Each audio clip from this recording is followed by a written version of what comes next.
All right, another pretty exciting game of weeks actually. So week 2 was supposed to be slower than week 1, and while there weren't as many like big time games as there were in week 1, it was still a pretty fun week. Lots of exciting games, lots of exciting matchups.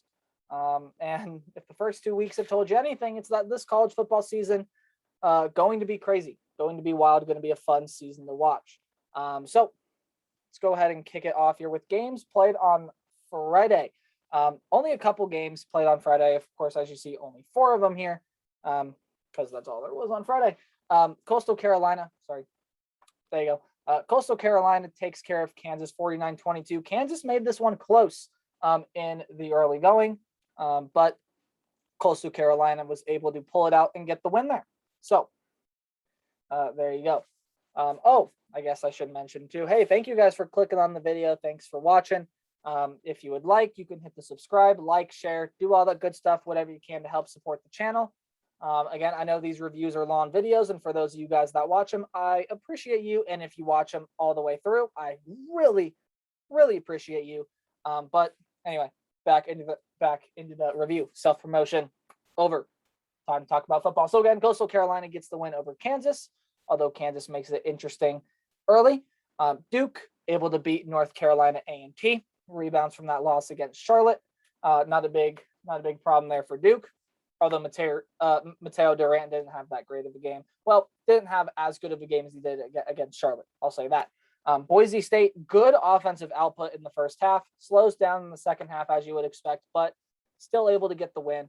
54-13 as UTEP's offense couldn't really do much. So that's the first loss for UTEP on the year. Also the first loss for North Dakota, who gave Utah State quite a fight early in this one as well. But Utah State pulls it together, able to come out with a 24-point win, doubling the points that North Dakota put up.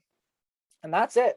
That's all for your games on the weekdays. We're not going to have much this week either. I think there are 3, 1 on Thursday, 2 on Friday for week 3. But again, we'll see more of those as the weeks progress. But now into the games played on Saturday. It was the 20th anniversary of 9/11. Some very touching tributes over the course of the week. We even had a game between 2 armed forces, and the other armed forces played pretty well in their game. The other armed force team played pretty well in their game as well. Again, we'll get to those when we get to those, but some good touching tributes on the 20th anniversary of 9/11. It's weird to call it an anniversary. It's like the 20th commemoration, because I think an anniversary is something you celebrate, and 9/11 is something more to commemorate, to remember. But yeah, so touching tributes all around the nation. Let's get into talking about the games that we saw around the nation. And the game started earlier than usual. I'm in Central Standard Time. Again, I'm in Nebraska, middle of the country.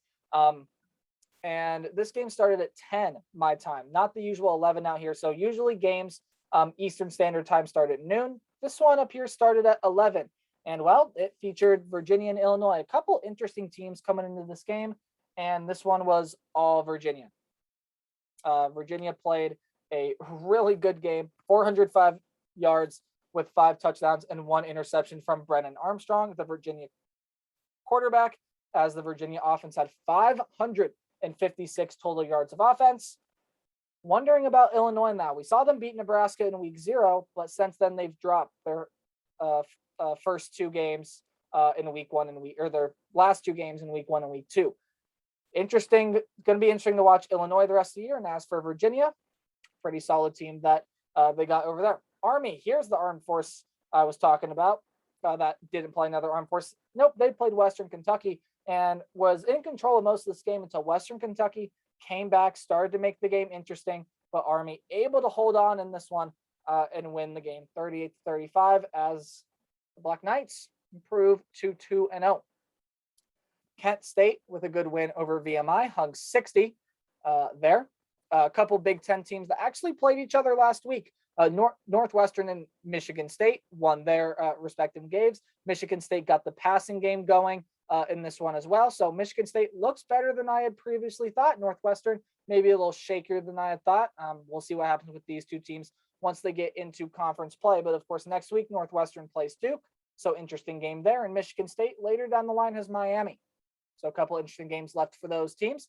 Wake Forest and Georgia Tech, couple ACC opponents playing some FCS, a couple of ACC teams playing FCS opponents, and they each win their respective games. Auburn also played an FCS opponent, ranked 25th in the AP poll last week. I know the latest AP poll has come out already, but at the time they were playing this game, they were 25th, and they beat Alabama State 62-0. Minnesota beats Miami of Ohio 31-26. Struggled with the Redhawks a little bit, but were able to pull out this win. And how about Trayson Potts? For Minnesota fans that were worried that Mo Ibrahim goes down, I think that's every Minnesota fan out there. I don't think you have as much reason to worry now with Trayson Potts. 34 carries, 178 yards, and 2 touchdowns in that game against a pretty solid Redhawks team. So for Trayson Potts, while he doesn't replace Mo Ibrahim necessarily, again, I think Mo Ibrahim's still a better back, has the better skill set. Trayson Potts, if this game tells you anything, it's that Minnesota likely isn't likely going to be that defeated about the. Of course, you're going to be defeated about the loss of Mo Ibrahim, but Minnesota, Trayson Potts might be better off than people think without Mo Ibrahim. But the Golden Gophers get the win there after the loss to Ohio State on Thursday last week. Talk about Ohio State here in a little bit. Also, yes, I am wearing a Cleveland Brown jersey. They're actually playing a game right now, but I'm sitting down and recording this video for all you fine people. It's a Denzel Ward, number 21, former Ohio State player. So yes, it's still college football-esque. Don't worry. Again, it's the first week of the NFL, and Browns got a big game against the Chiefs. Anyway, getting sidetracked back to college football, what I'm on this channel to talk about. Oklahoma State and Tulsa. Defensive game in the first half. No points scored in the first half, I do believe. If not, it was 7-7. But some interesting offense and some interesting plays late down the line. Special teams and defense were huge in this game. I already talked about the defense was pretty solid throughout for both these teams, but special teams and special teams touchdowns, non-offensive touchdowns there, I'll say that. Justin Wright for Tulsa, a 55-yard pick six off of Spencer Sanders, who came back to play in this game. And LD Brown, while not super effective in the rushing game, only 9 carries for 26 yards, did have a 98-yard kickoff return, and that ended up being the difference in this game as Oklahoma State improves to 2-0. Sorry, I just kind of like shook my set there. I hit something. I apologize. But yeah, so for both of these teams here, Tulsa, you get Ohio State next. That's a tough one. Again, don't know how well Tulsa's going to fare in that one. But for Oklahoma State, improved to 2-0. I got to see the offense start to get rolling a little bit, get better. I feel like they should have beat Tulsa by more than this. But again, credit Tulsa, credit to Oklahoma State. Good game played on both sides. Oklahoma State comes away with the win. South Carolina and East Carolina. East Carolina was up in most of this game, and thanks to that, due to pretty solid offense and Damani Staley, who had a 63-yard pick six in this game. But South Carolina able to come back, make this one close, and Parker White, a 36-yard game-winning field goal as time expires. South Carolina improves to 2-0. See what happens with both these teams down the line. East Carolina drops to 0-2, which may be kind of expected with the way that the opponents they played in the first 2 weeks, with App State last week and South Carolina this week. But heartbreak loss for the Pirates. Hopefully they're able to bounce back next week's Pirates fans. Hope so, right? All right, let's talk about this one right here. Top 12 showdown in Columbus. Big college football playoff written all over this one. And Oregon came out with a game plan. Oregon came out with an exceptional game plan, executed to perfection, and are able to pull off the upset against the number 3 Buckeyes in this one. My Ohio State fan reaction video kind of blown up. Crazy how when your team loses, your reaction video is blown up, right? I don't know what it is about that. Obvious sarcasm in my voice. No, I don't know what you're talking about. Anyways, it was painful to watch as an Ohio State fan because, well, you have to give all the credit in the world to Oregon. Like, Oregon came out, great game plan. They're a very good team. I think people, when they look at that performance against Fresno State, how they struggled, how they were down, how they had to fight back to win that game, I think people forget what a good team Fresno State is. We'll see that later in this one, especially when we get to the last column all the way over here. But Fresno State's not a bad team. Oregon was tested in that one. Yes, there were some questions coming out of that one. I don't have a lot of questions about Oregon now. They came out, played it one hell of a game, 505 yards of total offense. And what a day CJ Verdell had. 20 carries, 161 yards, and 2 touchdowns, 3 receptions for 34 yards, touchdown on the receiving end as well for CJ Verdell. What a game for Oregon. They proved to the entire college football world that they are a player in the college football playoff. They are a player, probably the Pac-12's best hope now, especially with what happened to USC. Talk about them in a bit and what happened with Utah. But Oregon, rising. Oregon, very, very good team. And when you talk about Ohio State, I don't think they played horribly on the offensive side. I don't think they played horribly overall. The defense, yes, the defense has got to get better for Ohio State if they're going to want to compete for a national title. But the offense, I thought it was still okay. CJ Stroud, 484 yards, 3 touchdowns, 1 interception, 612 yards of total offense for the Buckeyes as well. And 3 receivers over 100 yards. So the offense is not the problem here for Ohio State. It's the defense. The defense has got to get better for Ohio State. I know it's young and inexperienced, but for Buckeye fans all around the nation, probably thinking the same thing that I am. But again, great win by Oregon. I'm going to be very interested to watch both of these two teams later down the stretch. I don't think Ohio State is out of the college football playoff race, though, not by a long shot. I think Ohio State is still very much in it, but the playoff race has now definitely become more interesting if Oregon is able to run the table or maybe even finish with 1 loss as Pac-12 champions. All right, let's move on from that game there. Pitt playing Tennessee was a pretty good game throughout, close game throughout. Joe Milton started this game for Tennessee, was replaced by Hendon Hooker. Worked out better for Tennessee there, in my opinion. Pitt got up by 2 touchdowns late in the game. Tennessee able to come back and score, stop Pitt, get a 3-and-out, and gets really good field position in Pitt territory as Pitt shanked the punt, but didn't matter. Hendon Hooker throws a game-sealing interception, and Pitt gets a pretty big win on the road. Again, going to be interested to watch both of these two teams later down the stretch as well. All right, second column. How for real is Tulane? Right? 69 points scored in this one. I'm very interested now in this Tulane Green Wave team. I think we're going to learn a lot about this Tulane team as they get to play games like UCF and Cincinnati and Memphis and Houston and those games that they have in the American Athletic. So I don't think they have a huge non-conference game left unless I'm forgetting something. But I think we're going to find out a lot about Tulane, and we're going to see how for real this Tulane team is, because after that performance against Oklahoma, everyone kept talking like, oh, Oklahoma's not good enough. Their defense isn't good enough. Tulane might just be a really good team. Again, Spencer Rattler said that they were the hardest hitting team he's ever faced.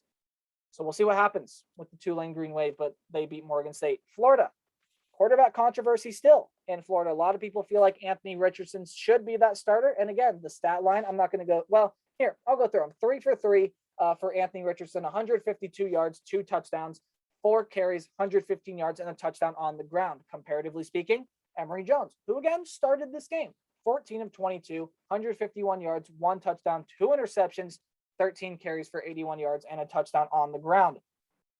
They got a game with Alabama next. Game in the swamp against the number 1 ranked team in the nation. Bama's clearly looked like the best team in the nation through the first 2 weeks. Who starts for Florida, right?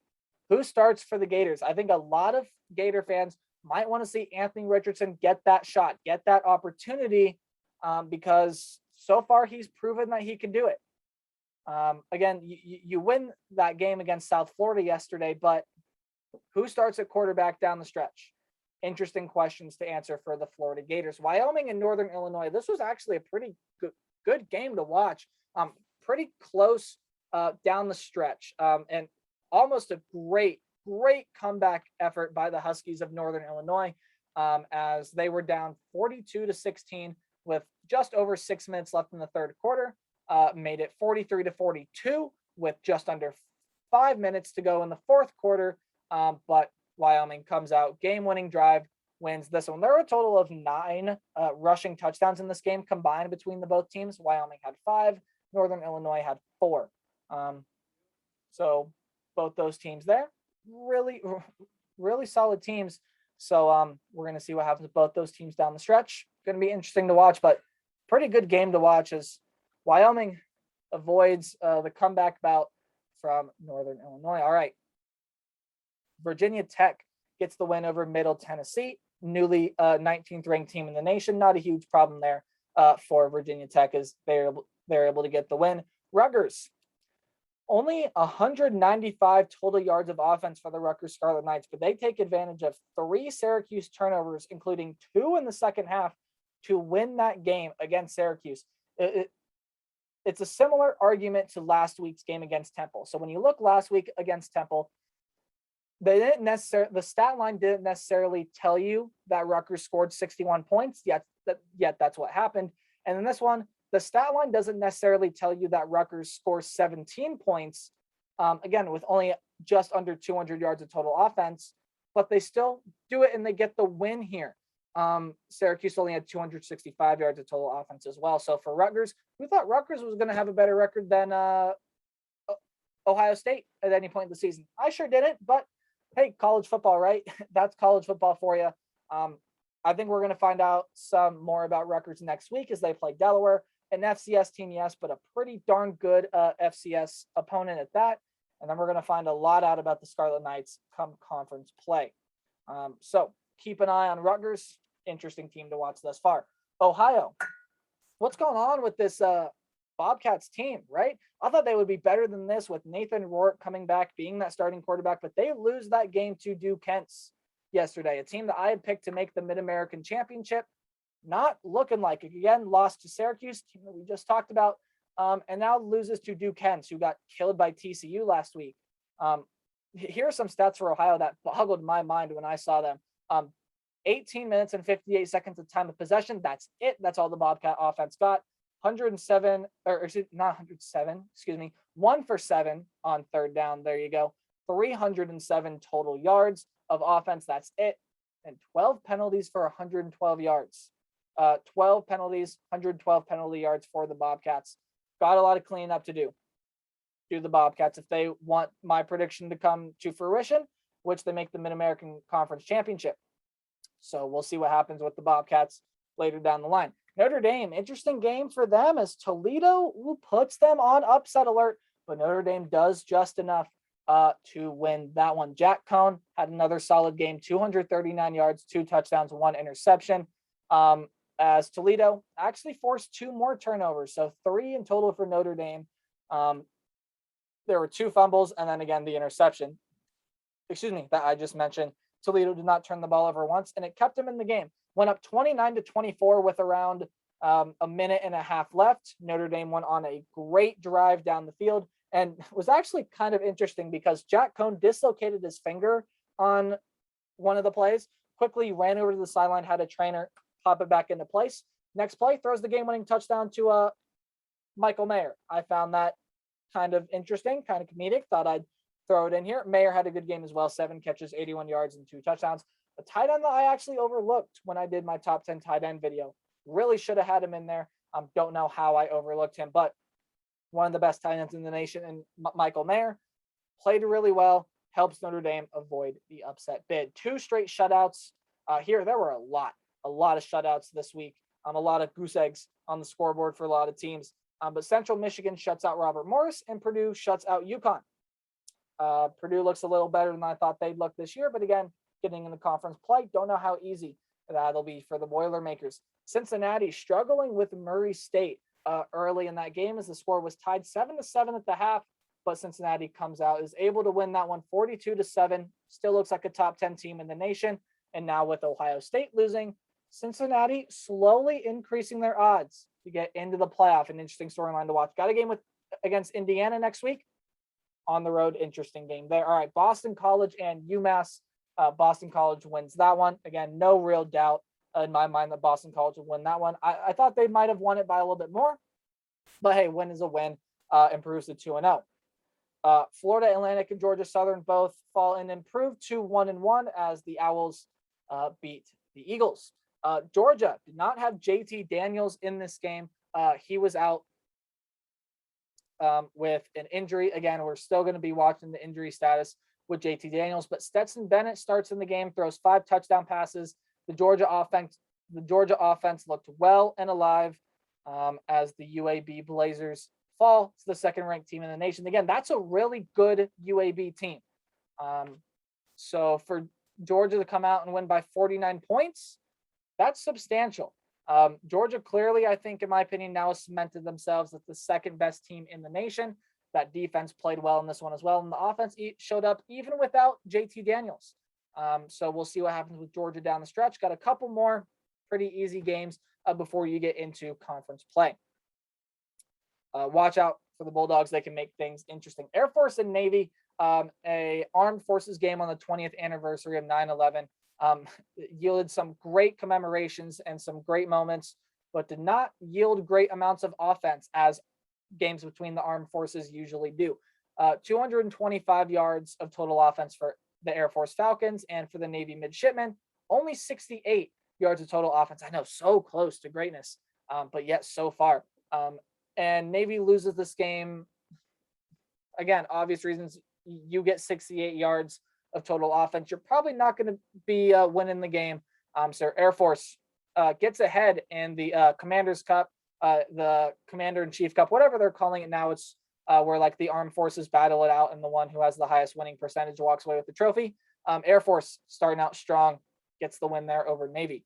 Texas A&M avoids the upset bid against Colorado, as Haynes King leaves that game with an injury in his lower right leg. Again, it's unspecified. Don't really know what it is or how long he's going to be out. If he could be out for a lengthy period of time, Texas A&M might be in a little bit of trouble.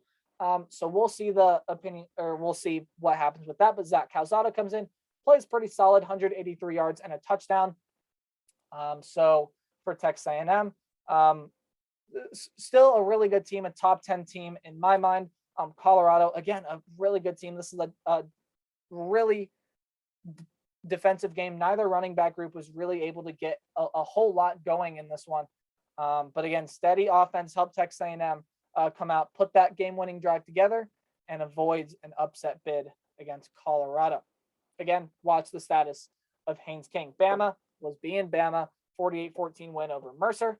Temple beats Akron. Pretty good win there for the Temple Owls as they rebound after the loss to Rutgers. Nebraska beats Buffalo 28-3, and I think holding Buffalo to 3 points is a huge win. Granted, Buffalo's field goal kicker Alex McNulty only 1 for 4, but Connor Culp 0 of 3 on field goals. Didn't miss an extra point, but now that's 2 missed extra points on the season, and I believe there was some more than just those 3 field goals, like 4 or 5 missed field goals for Connor Culp. So what do? Do you replace Connor Culp? You keep him in? Is it a rough start, or is this Connor Culp? He was 2020 Big Ten Kicker of the Year, so you got to think it's just a rough start, right? Who knows? They got a game with Oklahoma coming up next. That's going to be a fight for Nebraska. Don't know how close they're going to make it, but again, they could make it pretty close. Good day for James Reimer as well. Or Jack Reimer. James Reimer? Jack Reimer. It's one of the two. But Reimer, linebacker for Nebraska, 16 tackles, 7 by himself, and an interception. Could have had more, but overturned by penalties and stuff.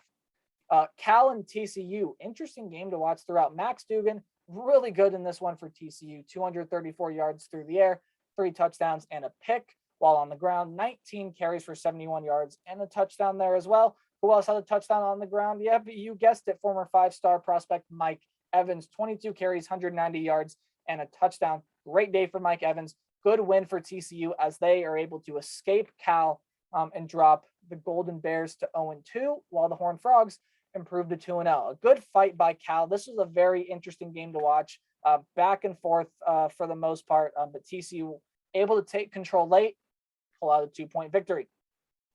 Middle column now, we start up here with Ball State and Penn State.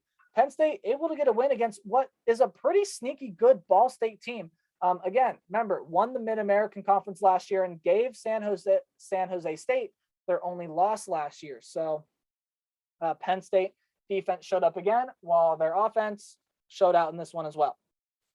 So Penn State got Auburn next week. That is the whiteout game, which I found kind of shocking that is the whiteout game. Who knows, they might have 2 this year, but usually it's just 1. So whiteout game against Auburn next week. That's going to be an interesting one to watch as well. South Alabama and Bowling Green. Diego Guajardo. I wanted to make sure I got that name right. Diego Guajardo, game-winning 44-yard field goal for the South Alabama Jaguars as they improve to 2-0. All right, settle down for a minute and let's talk about this one here. The Cyhawk battle. What a performance by the Cyclones, and yet also a disappointing performance for the Iowa State Cyclones. But the Iowa Hawkeyes, what did I say? I think I said Iowa Cyclones. I apologize to Iowa fans everywhere. If not, then I said it now, which I should probably stop talking. I should shut up. But Iowa, 27-17, they get the win as the Cyhawk Trophy stays in Iowa City. The Iowa defense came to play again, held Iowa State to 339 yards of total offense, and forced 4 Iowa State turnovers. Brock Purdy threw 3 interceptions and was actually pulled in the game. Deckers came in as his replacement, 114 yards and a touchdown for Deckers. Purdy did not throw a touchdown. Breece Hall had the other touchdown in this game as well. Solid day for Breece Hall, but that Iowa defense is something else. That Iowa defense is really good. Really is something else. And offensive wise for Iowa, I'd like to see it get a little bit better, but you can't really fault it because that defense is stifling. Only 173 total yards for the Iowa Hawkeyes in this game, but they win the game, so you can't really blame them, right? If I were an Iowa fan, I'd like to see the offense do a little bit more. I'd like to see the offense be a little bit more explosive because they have the talent to do so. Petrus at quarterback, he's a solid quarterback. He's not a world breaker like some other quarterbacks in the Big Ten or like some other quarterbacks that Iowa's had in the past. But again, Tyler Goodson, one of the best backs in the nation. Like to see him get going a little bit more. But overall, that is a very impressive win for the Iowa Hawkeyes, able to go on the road, get that enormous win, and they controlled pretty much that entire game. And for Iowa State, not the team that we thought they were going to be through the first 2 weeks, as they struggled with Northern Iowa. Usually that's normal. Iowa State has some week 1 struggles, but this one here just couldn't get anything going offensively or, well, defensively. It was a solid game for Iowa State, but again, their defense couldn't step up when it mattered, when Iowa forces the short fields.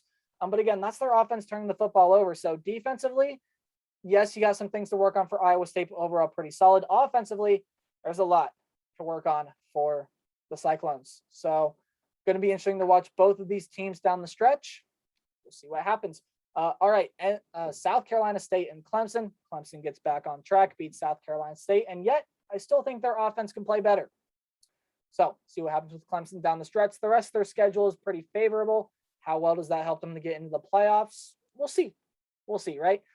3 straight shutouts here. Western Michigan, West Virginia, and UTSA each shut out their opponents. All FCS opponents, but each shut them out. Charlotte able to stay on track with a win over Gardner-Webb, keeps the undefeated season alive. Washington State rebounds after last week's performance against Utah State, able to beat Portland State. Like I said last week, Portland State's got a good offense. That's why they scored 24 points, but couldn't keep up with Washington State, who scored 44, win by 20 for the Cougars. How about this Troy defense? This Troy defense is pretty good. Held Liberty to just 21 points, but Liberty able to squeak it out as the Troy offense couldn't get a whole lot going either. Liberty avoids what my opinion would have been an upset. I'd like to see Malik Willis play better. Didn't even have 200 yards in this game. Again, against that game against Campbell is a pretty easy win. Against this one, they did get tested, which makes me think, how is Liberty going to do against these games against like Louisiana and those kinds of teams, right? How are they going to fare? We'll see. We'll see what happens. Houston beats Rice. They get back on track after Texas Tech was able to score 31 unanswered points. This time the Houston defense holds Rice to only 7. They get the win.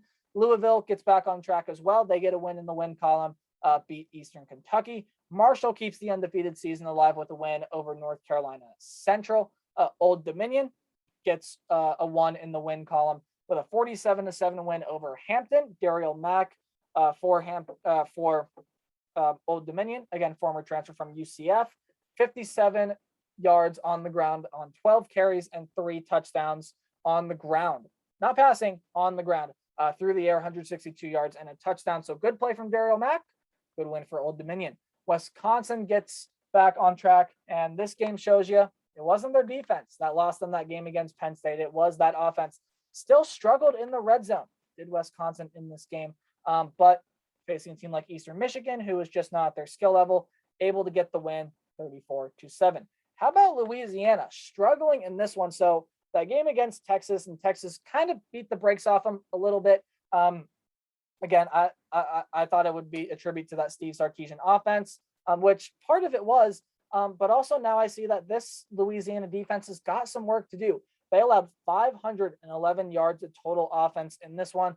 They still are able to squeak out and get a win here, but they were outgained on the offensive end. So that defense definitely got some work to do. They are missing Joe Dillon on that defensive line. Oklahoma scores 76 points, shuts out Western Carolina. No real surprise there. They get Nebraska next week, renewing an old rivalry. Should be an interesting game. Miami beats App State. So struggled in this game, did Miami. I thought De'Aaron King was going to have a much bigger game than this. Nope. 200 yards through the air, no touchdowns. Thankfully, no picks either. And 19 carries for 79 yards on the ground. So didn't really have as big of a game as I thought. And Chase Bryce, former Clemson and Duke transfer, 199 yards, a touchdown, and an interception for Chase Bryce. And Jalen Virgil for App State, 100-yard kick return touchdown. Lots of good special teams plays this week all around the nation. But for App State, hey, they are. App State's a really good team. And for Miami, I still think Miami can play better. They avoid the upset bid here. However, maybe now there are more questions being raised about Miami. Because again, I originally thought they just ran into a wagon with Alabama, right? Just a really, really good Bama team. And now it might be a little bit more than that. Miami might actually be a team that was supposed to do well, but ends up struggling this year. Texas and Arkansas. How about the Hogs? 40-21, they get the win. As this Arkansas defense said, who's their coach? Steve Sarkisian? He was the offensive coordinator where? Alabama? Oh, we've seen that before. We don't care. They hold Texas to 21 points on 256 yards of total offense. That's it. Had a blocked punt. Their defense played really well in this game, as does their offense.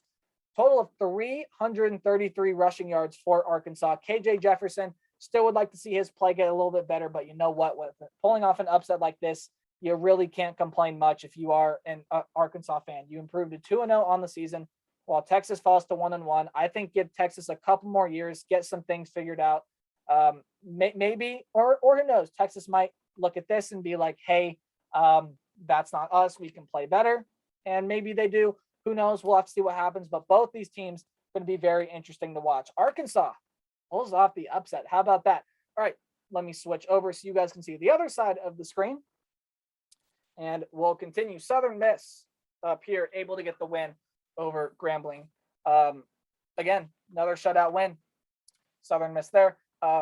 Baylor, 714 yards of total offense for the Baylor Bears as they beat Texas Southern. Kansas State struggling a little bit with Southern Illinois, the Salukis. And you're going to have to watch the health of Skylar Thompson, who, yes, for the second straight season, his health is now in question, left in the first quarter with an unspecified knee injury. Hopefully it's nothing too serious. We'll see what happens there. All right, Mississippi State, talking about the Bulldogs, a good win against a pretty good NC State team. LaDietrich Griffin helped him out a little bit, a 100-yard kick return touchdown. One sec. Sorry, dropped the thing. 100-yard kick return touchdown for LaDietrich Griffin helps Mississippi State to a 24-10 win. What also helped was they forced 3 turnovers from the Wolfpack, 2 interceptions and where am I? There it is. 2 interceptions and 1 fumble. So for Mississippi State, they proved that they are a better team than that showing against Louisiana Tech. They didn't turn the ball over in this one, and they turned the ball over 5 or 6 times last week.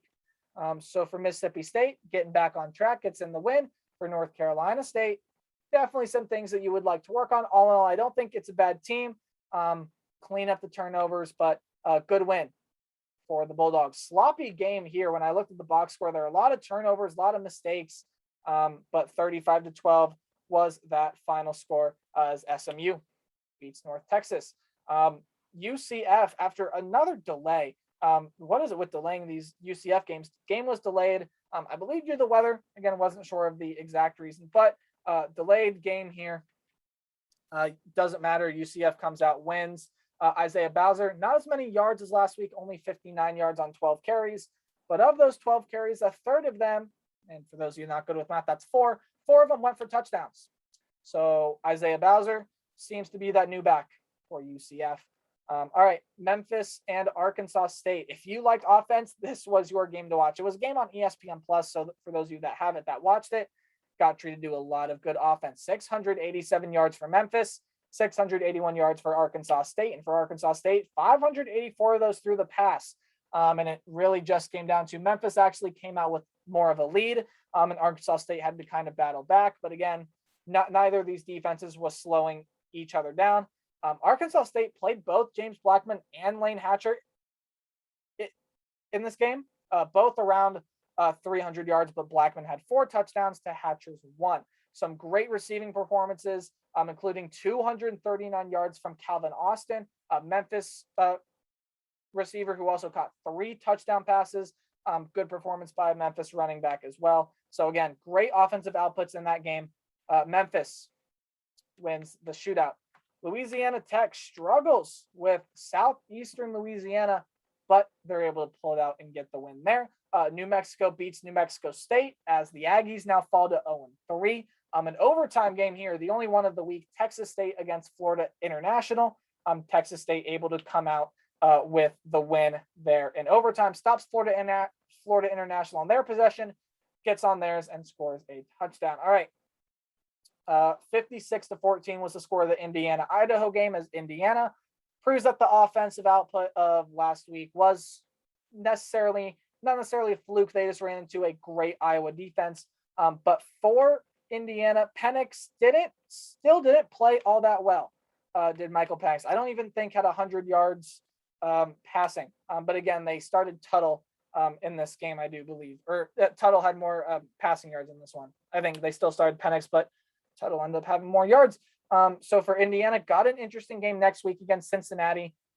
Something tells me that Indiana's going to have their hands full, even when playing at home. Cincinnati's a really good team, and Indiana has not proven that they are the team that we saw last year quite yet. They're going to have a chance to prove it next week, so we'll see. Maryland keeps rolling with a win over Howard. Again, normally this is the time where Maryland has a very explosive first couple games and then kind of slows down. We'll see if Maryland can keep this output going.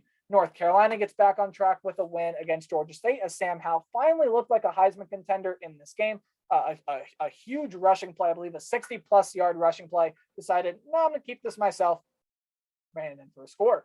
Missouri and Kentucky, a very good game to watch there. Chris Rodriguez led the Wildcats in this one, 27 carries on 206 yards and 3 touchdowns for the all SEC running back as the Wildcats beat the Tigers in a pretty good game throughout. This one was pretty close, interesting to watch. Kentucky comes up with a defensive stop late, wins the game. Ole Miss beats Austin PA, newly ranked 20th team in the nation, 54-17. LSU gets back on track with a win over McNeese. All right, the primetime game on ABC. How about Michigan? And how about Washington? So for Michigan, they only had 44 yards passing in this game. And for Washington, only 50 rushing yards in this game. But when you look at the rushing attack for Michigan, Blake Corum, Hassan Haskins, wow, 21 carries for 171 yards and 3 touchdowns for Blake Corum, while Hassan Haskins, 27 carries, 155 yards and 1 touchdown. If Michigan wants to beat the teams, though, like the Penn State and the Michigan State and the Ohio State, they got to get that passing game figured out. But all in all, that was a very, very good showing for the Michigan Wolverines. And for Washington, well, got some things to work on. Not a good start for Washington on what I think is a much better team than they've shown throughout their first 2 games. All right, Jacksonville State and Florida State. Wow. So for the second straight year, Florida State had struggled with Jacksonville State, but later down the stretch, It was 17-7, and I felt pretty confident that Florida State was going to win the game. I actually even had the score up on the board. It was 17-14. I had it down here. I'd written 17-14. I had the records and everything, and I was getting ready to watch the next game. But later I got an alert on my phone. Jacksonville State pulls off shocker, and I had, hold on a second, and I had to rewind. I watched the highlight. Zarek Cooper, a game-winning 59-yard touchdown pass to Damon Philia Johnson. And that was his only catch of the game, and it was the game-winning touchdown. Penalties killed both teams in this game, but Jacksonville State pulls off a huge upset. And now for Florida State, that loss against Notre Dame, I think provided hope, provided some sense of excitement for this program. And now this loss here, demoralizing, defeat. How does Florida State recover in the weeks to come? Interesting to watch here what happens with the Florida State Seminoles down the line. But what a way to win for the Jacksonville State Gamecocks.